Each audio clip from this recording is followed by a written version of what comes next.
could hide neath the wings of the bluebird as she sings, the 6 o'clock alarm would never ring. But it rings and I rise, wipe the sleep out of my eyes. My shaving razor's cold, ooh, it stinks. Cheer up, sleepy Jean, oh, what can it be to a daydream believer and a homecoming queen? Well, he once thought of me as a white knight on his steed. Well, now you know how happy I can be, and our good times start and end without dollar want to spend. But how much, baby, do we really need? Cheer up, sleepy Jean, oh, what can it be to a daydream believer and a homecoming queen? Cheer up, sleepy Jean, oh, what can it be to a daydream believer and a homecoming queen? Now I noticed that some of you are not singing, so come on everybody, come on Australia. Cheer up, sleepy Jean, oh, what can it be to a daydream believer and a homecoming queen?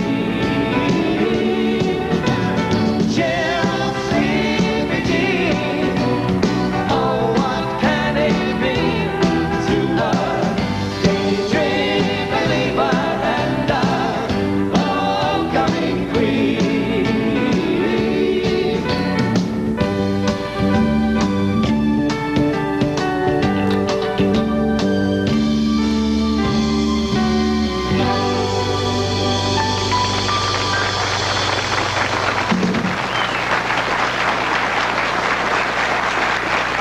Thanks, fellas. Good sound.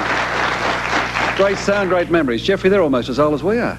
They certainly are. They're young old people, if you know what I mean, or old young people.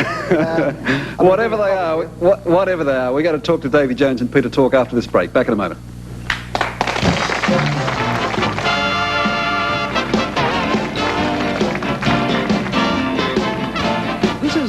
Welcome back. At their peak, they were bigger than the Beatles. In fact, in 1967, believe this, in 1967 they sold more records than the Beatles and the Rolling Stones combined. It was called Monkey Mania. And today, after sales of more than 100 million records in 20 years, Monkey Mania is alive and well and just a little bit older, I guess. Please welcome two of the Prefab Four, Davy Jones and Peter Talk.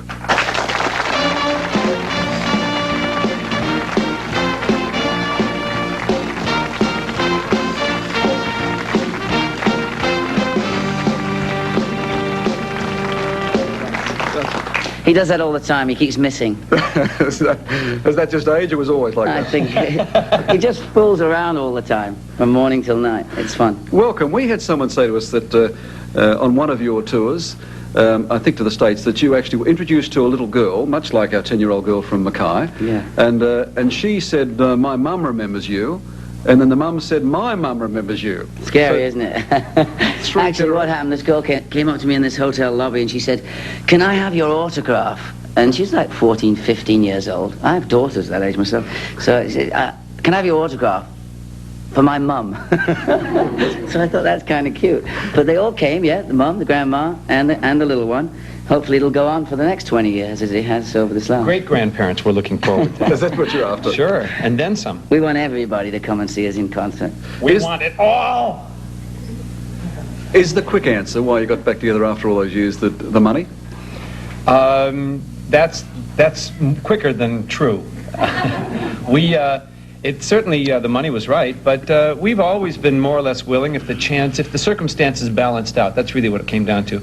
Everybody had, we could shovel our schedules around, and the time was right. As a matter of fact, I think that the fact of its being the 20th anniversary must have had a lot to do with it, although nobody said anything about that at the time. It was just seemed to be the right time. Also, they made us an offer that, you know, people used to come up to me all the time and say, I have a great idea. Why don't you guys get back together? And I'd always say, make me an offer. And they'd always say, no, you don't understand. Why don't you guys get back together? I'd say, make me an offer. And they'd say, boy, is this man stupid. But somebody made us an offer. Right. So there was actually three of us on the road most of the time, Mickey Dolenz, Peter and myself. Mike Nesmith joined us in Los Angeles at the Greek Theatre, and we enjoyed... oh, look, that's us. Yeah, his company there. Mickey. We have the kind of show... This is the American tour, which is very, very successful, wasn't it? Yeah, it was. We have the kind of show, we try to put what we did on the TV on stage as well as playing the music. We do talk, we do comedy, slapstick, obviously some shtick, you know, so that people can see. We were never really what you call a rock and roll band, but we do go out and do concerts, and we all sort of play our own instruments and things like that. So. Actually, the truth must be told. We don't play our own instruments. I play Mike's guitar. Davey plays Mickey's tambourine. Mickey plays my drums. Tambourine's a very hard instrument to play, actually. I still can't play it properly. It's actually hard on the heel of your hand is what it is when we had bone transplants in there. So. It wasn't brain surgery. It was something that we really enjoyed doing, and when we were asked to get back together, obviously it would have been a wonderful thing if Mike had come along, but he did come, and he's shown great interest in working with us this year. We're going to make a movie, hopefully, something like A Mad, Mad World or Ghostbusters, something in between there, something that you can safely have your children watch and that people are not offended by. We're a bit squeaky clean most of the time, but there's somebody got to fill that gap and perform to those kind of family audiences. And you know, there are kids that do go to bed over a story these days. You know, they not go to bed over ZZ Top or Led Zeppelin or whatever, although we do like those bands. Yeah, it's just that we are in a different bag altogether. You've got to say that. They're in town, they're in Australia at the moment. They may chase you. Really? They're scary looking too, aren't they, Mike? Goodness. Peter, you just mentioned a moment ago that the fact that early on you didn't play musical instruments, that you were an act more than a rock and roll group.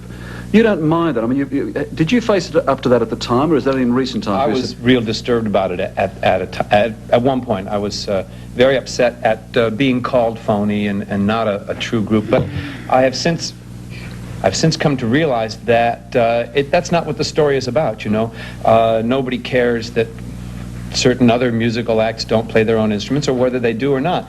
The point is that's not what we're up to. We do play and we do sing, but what we do more than music is the good times, I think. Yes, and, the bad image, I guess, is that plastic image, that you were prefab, that you were packaged, that you were somehow manipulated into success. I believe that's what you call good management. And you need, with a career, you need to be able to have somebody there that tells you certain things, you know, sort of like, this show wasn't right because you did this and did that. And we had Screen Gems, Columbia Pictures. We had a fabulous publishing department with songs from Carole King, Neil Diamond, Harry Nilsson, Neil Sedaka. We had a very professional outfit surrounding what the Monkees was finally when it hit the public. And if that's what you call manufactured and tinsel, and underneath the tinsel and fabric is real tinsel and fabric. So what you must do is really evaluate all these different things that you are to yourself. I mean, my background was the theatre. I'd been on Broadway. I'd nominated for a Tony Award. Way before the Monkees, I'd performed with Harry Seacombe in Pickwick. Peter's a folkie from Greenwich Village way before then. So you had done Coronation Street and Z1000. Yeah, you cannot explain it all to everybody. It was a fun time for us, and you can't keep saying, I'm sorry, that's not the truth. All right, without the details again, I take it that the Monkees made all four of you millionaires and someone multi-millionaires. That's correct, yes. And that was the long answer. Did you hear the short one? Well, give me the short one. There was the short one is. There was a time when you were on after the millions, each of you, you're on the seat of your pants. Well, actually, publicly, if you're not performing and you're not out there making bucks and you're not performing, then people think what you're doing. I mean, I have horses, I breed horses.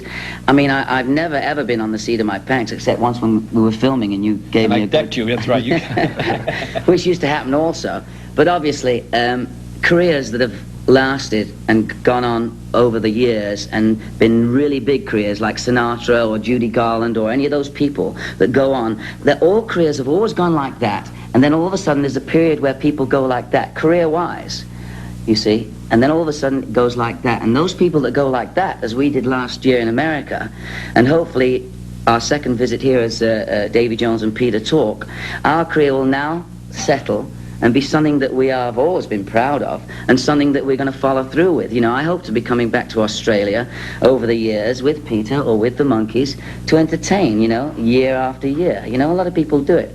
But as far as, I wouldn't want to discuss with Australia my financial investments or anything like that. But career-wise, we read time and time again that that after you guys were such a success with 100 million records and so on, that suddenly you'd blown the lot. Well, don't let the truth spoil the news. That's what the papers are all about, isn't it, really? I mean, we don't want to talk about, people with money don't talk about money. So unless We don't? No.